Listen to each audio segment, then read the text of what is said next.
JM Financial recently came out with a report titled The Elephant Can Dance. Guess who the elephant is?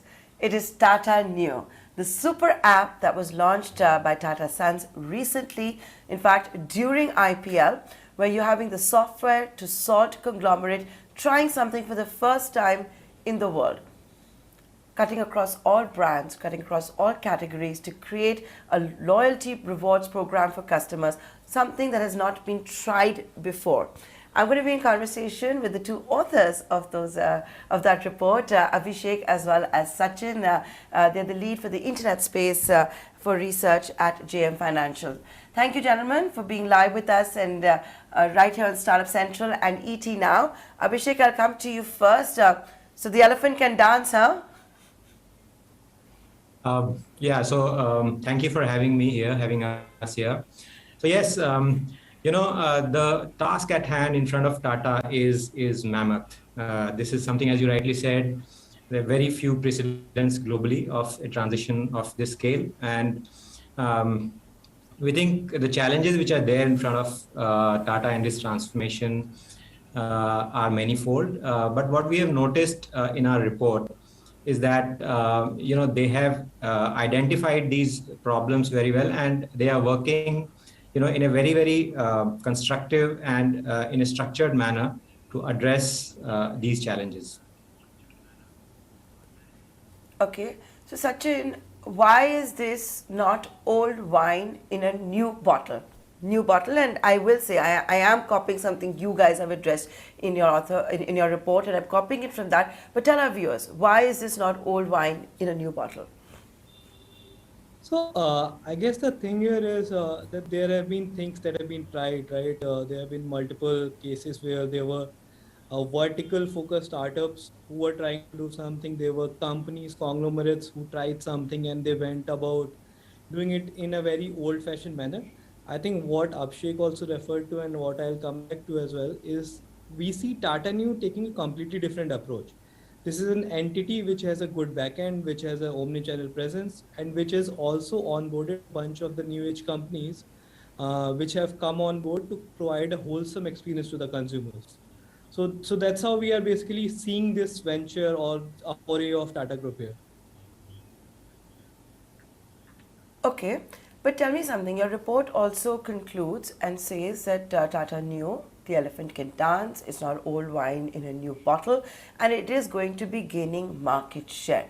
Abhishek, the question is that when Tata Neu gains market share, at whose expense? So, so what we have noted in the report is that now there are four large horizontal e-commerce players, e-commerce stroke omnichannel players in India. Flipkart and Amazon on pure play digital commerce companies, and Tata and Reliance on the omnichannel side of commerce. So given the size of Indian e-commerce space today, which is around $40 to $45 billion, we don't think there is space for any other large horizontal players. So these four people would try to consolidate their position at the top, and at the expense of smaller Me Too horizontal players. We believe that niche vertical players who have differentiated themselves will continue to exist, but in terms of horizontal players, they will lose out, or some of the other vertical or e-commerce enabling segment players will get acquired by these top four companies.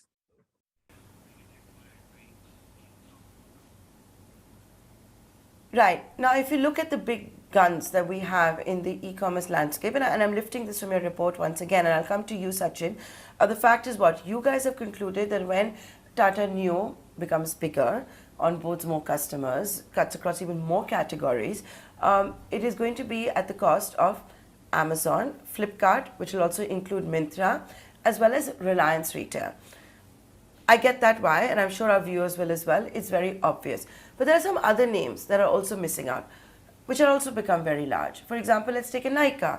There are others as well. So once again, Sachin, is it going to come at the cost of, let's say, an Amazon, Flipkart, or even a Meesho in the smaller towns? So what we continue to believe is that the horizontal play is very, very large in India, right? E-commerce, if you look at on overall basis, most categories are forecasted to grow somewhere like a 25 to 30% CAGR, right, over the next 5 to 10 odd years. So there's a good enough market growth that is available. What is needed rather is to organize this market, right? There is a good shift that is happening from the unorganized or the traditional channel to internet or digital channel today. So I think most of that growth will come from there. In terms of market share, it comes at the cost of basically people who were not at organized. Those are the ones who will pass on the market share. In terms of most other companies like the vertical focused, niche focused players who are providing a specialized experience to the consumers, I think they will continue to do well in their own verticals. It's more about getting into categories which were already not present, right? For example, Tata Neu is trying to talk about booking Taj rooms, like booking Vistara flights. All those things come together here, which were not available to the market earlier. But Abhishek, the other problem also is that when we say Tata Neu is a super app, and you guys qualify it as a super app, and I'll just say, take my example. It's not all encompassing, right? I'll only know about the Tata products and the Tata services. So I'll only know, let's say, for example, about what room rate I might get in X city from a Taj hotel, not from an Oberoi hotel. So I may not be able to do that comparison. Same for flight tickets. It could even be for certain products, whether it's from Chroma. Isn't that going to be a big limitation, and therefore, in that sense, Flipkart, Amazon win as opposed to Tata Neu?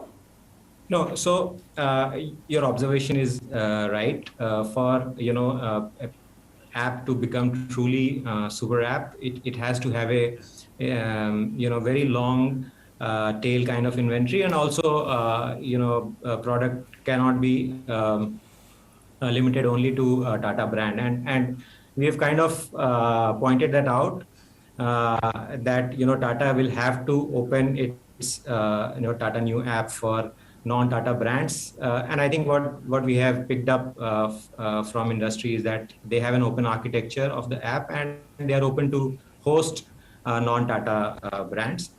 But having said that, I think Tata understands that customers will not automatically come on the Tata Neu app immediately, and so what they have done is they have actually reached out to different Tata apps themselves. So today, for example, Tata Neu is integrated with various consumer brands of Tata systems. So what that means is, whether you check in Taj app, whether you might have booked Taj through some other app, but once you check in Taj, you're actually checking in on Tata Neu, and you end up earning new coins, and that will bring you back to the Tata ecosystem. You will come back to either Tata Neu app or any other Tata brand to burn those new coins or to use those new coins. So that's how they are trying to bind their customers to the Tata ecosystem rather than just the app. But then, Sachin, wouldn't that create more friction? Because everybody wants to have less friction, wants everything. We're being told that we even need our deliveries done in 10 minutes flat, right? So the point being that if I'm going to go on a third-party app, which might then be integrated backwards with a Tata Neu app, so I get my points, all the more reason I don't need a Tata Neu app, right? No, so the app does not really force you to come back to it, right? So what Abhishek was mentioning was that the app basically tells you that you can go ahead, do your transaction wherever you want to. You will still get centralized new coins in a particular place. So people will get entrenched. As of now, at least, I think that factor, like they are talking about 5% sort of new coins that get credited to your wallet on every transaction that you do on Tata ecosystem, that will bring people back to the Tata ecosystem, right? So, for example, you checked into a Taj hotel and you got whatever 500,000 rupees sort of a new coins, and then next time you want to order maybe a footwear, and you go to Tata Click and you use the 1,000 rupees credit that you got on the check-in of Taj hotel, you get to use those 1,000 new coins on this purchase. So that's how customer keeps on coming back, and there forms a virtuous loop, which will drive the customer engagement, which will have the customer coming back to the platform again and again.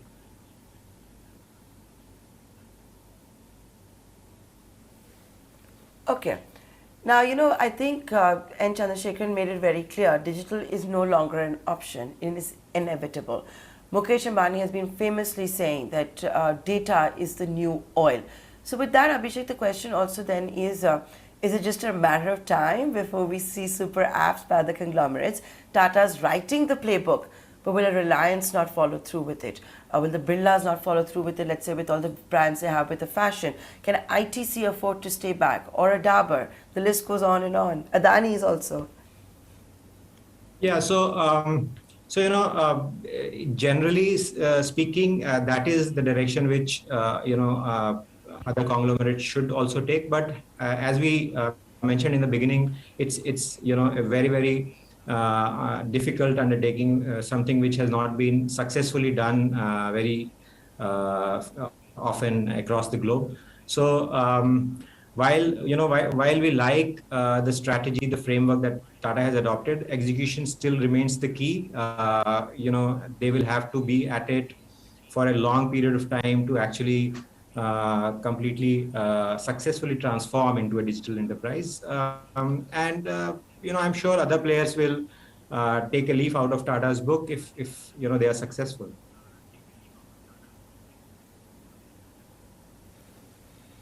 Okay, so let's see how the digital landscape is rewritten or written by the various conglomerates. Tata is, of course, writing its own playbook, and Chandrasekaran, of course, always talks about a one Tata vision.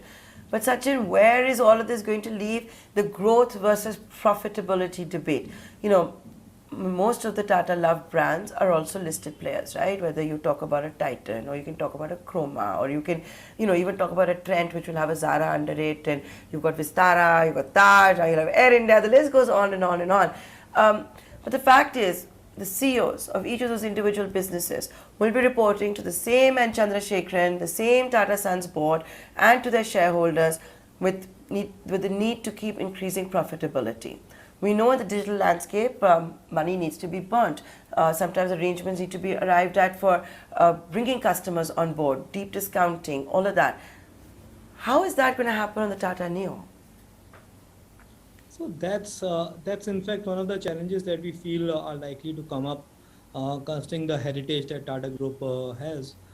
But our understanding so far has been that there is this Tata Digital. The very reason that Tata Digital sort of an entity has been formed is to basically ensure that those sort of conflicts do not arise, right? So they are having a central entity wherein Tata Sons is putting in money, wherein a lot of the fundraisers might also happen in case they happen in the future, assuming that the company or the entity basically raises outside funds as well. So this Tata Digital entity is where a lot of the funding will come through. This is the entity who will be then focused on building the product, which is a huge investment when you are trying to go digital. Secondly, this is also the entity which is going to be focused on acquiring customers, right? So most of the burn in terms of the investment in customer acquisition or the product is going to come out from this central entity rather than the individual listed players that you just named. And I think that's probably the fair way to go, right? Because most of the entities that we talk about, while they are answering to the central team that is led by Mr. Chandrasekaran, they are also answerable to the shareholders, which are individual in most cases, right? So that's how I think this Tata Digital entity circumpasses that issues that can arise.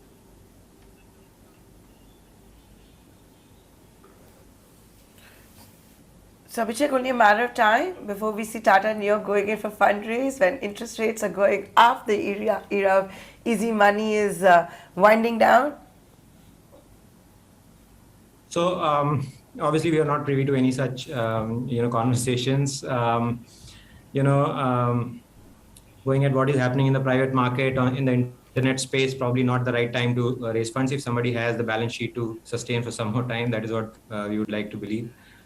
But yeah, sooner than later, given that they have a portfolio of companies like Big Basket, 1MG, where the competition is still very stiff, they need to raise money at some point in time to be able to, kind of support the growth of those companies.